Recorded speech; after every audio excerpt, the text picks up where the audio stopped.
So 3 and 1 over 12 and 2 and 1 over 14. There is so many ways you can actually approach doing this that I'm hesitant to show you a way. The first way, yeah, I've clearly started.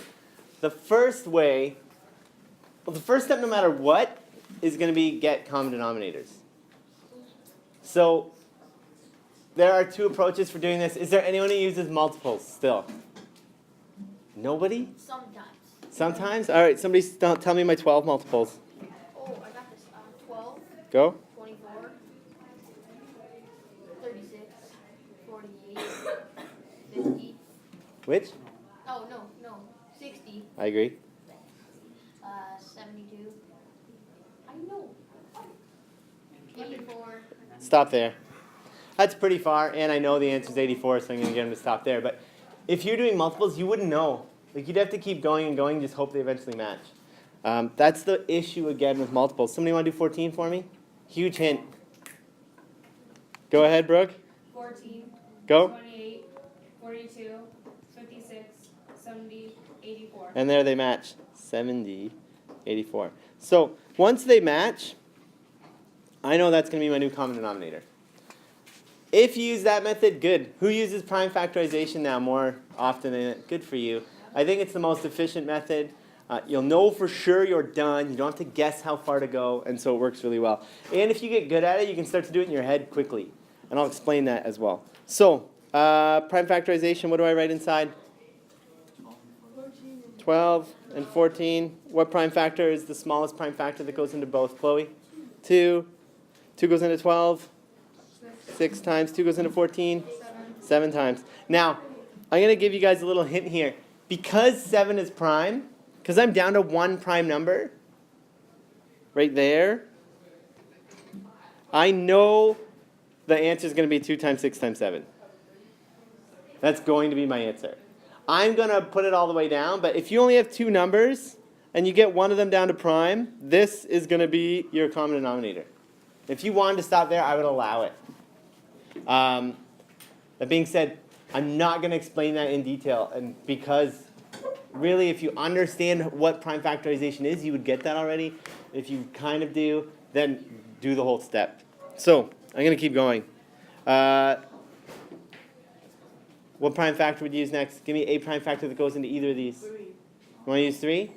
I would use 2, but she's going to use 3. 3 goes into 6 twice. 3 does not go into 7, so the 7 gets brought back down. And I'll explain why I use the x's again in a second. I'm going to make that a little smaller. Again. Next. 2. 2 goes into 2 once. 2 does not go into 7. So I will put a 7 again. And last but not least, 7 does not go into 1. 7 goes into 7 once, and I'm done. Now, I will know my common denominator is going to equal 2 times 3 times 2 times 7. It is the whole series of numbers down here. What is 2 times 3 times 2 times 7? 84. Or at least it better be. So with those two methods, we still found lowest common denominator is 84 regardless of which method you use. Make sense? Now the reason I use these x's is so I can figure out what I did to each number. So I know, let's use green. I know that 1 over 12 is going to become something over 84. And what I'm going to do is I have two choices. I could count. If I did multiples, I'd count 1, 2, 3, 4, 5, 6, 7. So I would know it's 12 times 7 makes 84, so I have to multiply my 1 times 7.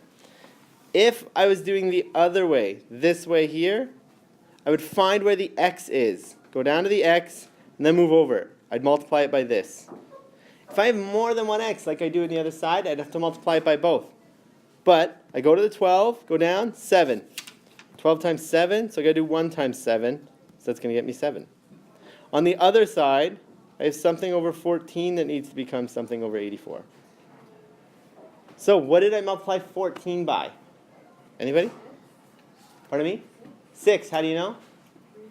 3 times 2. So I start the 14, I go to the x, there's a 3. and a 2. 3 times 2 is 6. Or if you did the other method, you just count 1, 2, 3, 4, 5, 6. Either way, 14 times 6 is 84. 1 times 6 is? Good. Nailed it. So now I'm in this situation. Okay? I have 3 and 1 over 12 plus 2 and 1 over 14. And I know that now that has become 3 and 7 over 84 and 2 and 6 over 84. Correct? Now the adding is simple. I separate the fractions from the whole numbers and I add them together. Okay? So I kind of just switch the order. Now it's going to be a 3 plus a 2 plus a 7 over 84 plus a 6 over 84. Okay? So 3 and 2? 5, nailed it. 7 and 6? 13 over 84. Now if I asked you to reduce it to lowest terms, you could try. It would be very difficult because 13 is prime. So right away, I'm done. Does that make sense? Regardless of which method you use? Now, there is another way. Okay? It's not super efficient, but it works every time. So if you're one of those people who missed a court, I hate fractions, this is dumb, you're an awful teacher. If you're one of those people, you might want to consider trying this way. 3 and 1 over 12 plus 2 and 1 over 14. You still are eventually going to have to find a common denominator. I always recommend doing it before you do anything else, because that way it's one less thing to think about. What am I doing first? Common. So we do the same thing that we did on the first page. We end up with 3 and 7 over 84 plus 2 and 6 over 84. Now, some people struggle with this whole number, mixed number problem. You can convert these to improper fractions right away if you want. I just think it's a huge nuisance.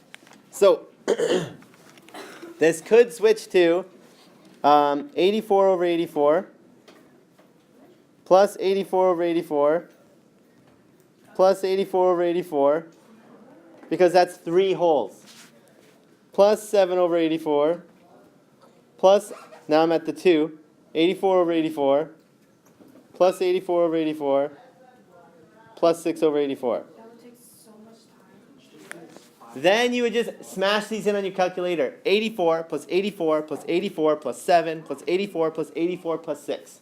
That would give you some giant number. Why would you do this? Because some people just struggle. And I just want to present you with the option. Do I think this is the most efficient way? Not even close. Would I ever do this way in real life? No, because I'm fairly comfortable with fractions. But if you're uncomfortable with fractions, you can always, especially if you're uncomfortable with mixed numbers, you can always convert them. Always, always. Make sense? Yay? Good. Awesome.